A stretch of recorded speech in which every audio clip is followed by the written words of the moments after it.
Innaka in tada' warasataka agniya.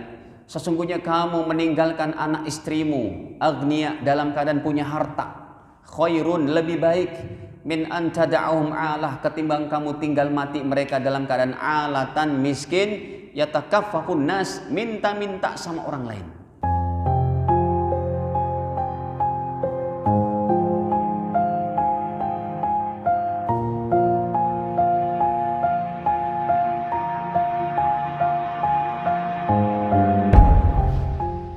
Dan uniknya kami baca dari sejarah para sahabat, 10 orang sahabat yang dijamin masuk surga rata-rata miliuner.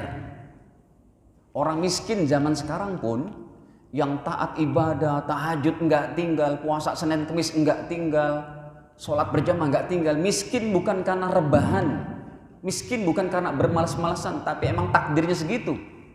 Dia udah usaha dari pagi sampai malam dapatnya cuma segitu. Tapi ibadahnya getol, rajin. Tetap sampai nanti di akhirat nggak bakal melampaui sahabat-sahabat yang miliuner itu, Pak. 10 sahabat dijamin surganya. Yang pertama siapa? Sayyidina Abu Bakar. Sayyidina Abu Bakar itu hartanya kurang lebih daripada 1,5 triliun hadirin kalau dikonversi ke kita. Beliau berhijrah dari Mekah ke Madinah, Aisyah kan masih gadis tuh, belum nikah sama Rasul. Beliau masih membawa sekian bungkus daripada uang dinar emas. Kita beli dinar emas segini aja, Pak, 10 keping harganya 3,7 juta. 10 itu udah 37 juta segitu doang. Segini. Ya. Ada nggak? Kali dompet antum ada uang dinar emas sebagai contoh. Ya, dinar emas tuh ada tulisannya la ilaha illallah Muhammadur Rasulullah. Segini, Pak, 10 keping 37 juta. Gimana kalau semesjid? Jadi Aisyah masih bawa sekantong-kantong daripada dinar emas itu. Sahabat Nabi dijamin masuk surga. Yang pertama adalah Sayyidina Abu Bakar. Dan beliaulah satu-satunya sahabat Nabi yang diizinkan mewakafkan, memberikan semua hartanya fi sabilillah. Sayyidina Umar aja nggak boleh, nggak kuat.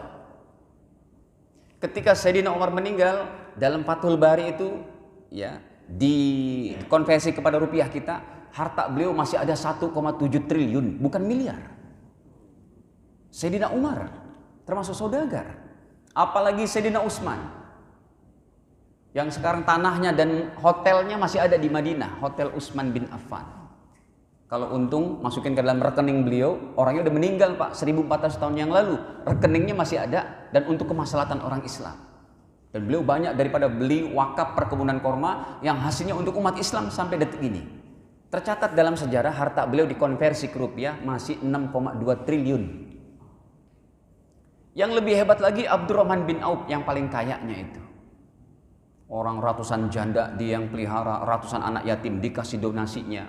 Mujahid nggak punya ontak, nggak punya kuda, nggak punya senjata, beliau yang belikan. Tercatat harta beliau masih 7,1 triliun. Maksudnya itu zaman segitu loh, Pak. Bisnisnya paling cuma jual korma, jual kambing, jual ontak, jual sapi. Cuma begitu bisnisnya.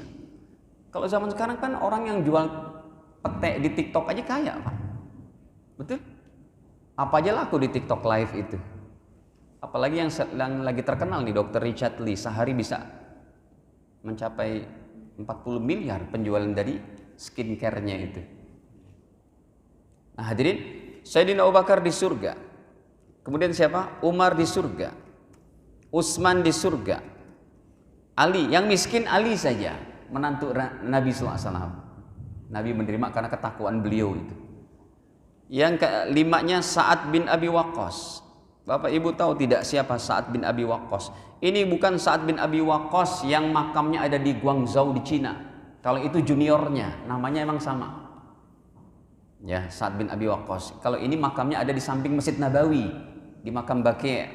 Hadirin, gara-gara beliau nih orang kaya tapi enggak ketulung dermawannya. Jadi sahabat itu kaya tapi tinggi derajatnya.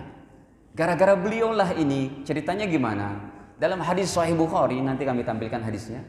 Ya Rasul, saya sakit keras mau meninggal. Yang mewariskan harta saya cuma putri saya sama tak wayang. Boleh tidak saya infakkan harta saya semuanya di jalan Allah? Kata Nabi, no, tidak boleh. Ini kita buka hadisnya coba. 3/4-nya Rasul, tidak boleh. Setengahnya ya Rasul, enggak boleh. Rasul memperhatikan ekonomi keluarga. Enggak jor-joran juga itu. Ada batasannya. Ya. Ada nih orang mau meninggal, orang kaya, udah harta saya semuanya untuk Allah dan Rasulnya. Tidak boleh. Alasannya apa? Coba kita buka. Hadis ini riwayat daripada Imam Bukhari. Kisah bagaimana Sa'ad bin Abi Waqqas berwasiat untuk memberikan hartanya semuanya di jalan Allah. Itu the poinnya saja nih. Waktunya sudah. Ini kita belum masuk pada poin-poinnya, Pak.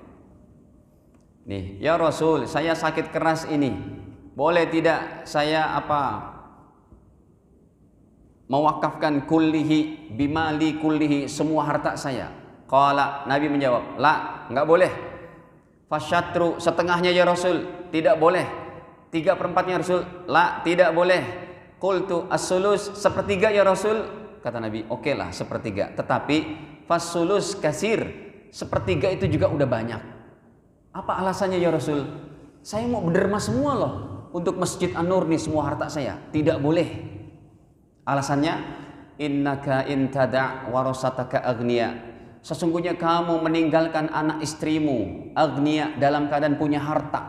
Khairun, lebih baik min antada'ahum alah, ketimbang kamu tinggal mati mereka dalam keadaan alatan miskin, yatakaffafun nas, minta-minta sama orang lain.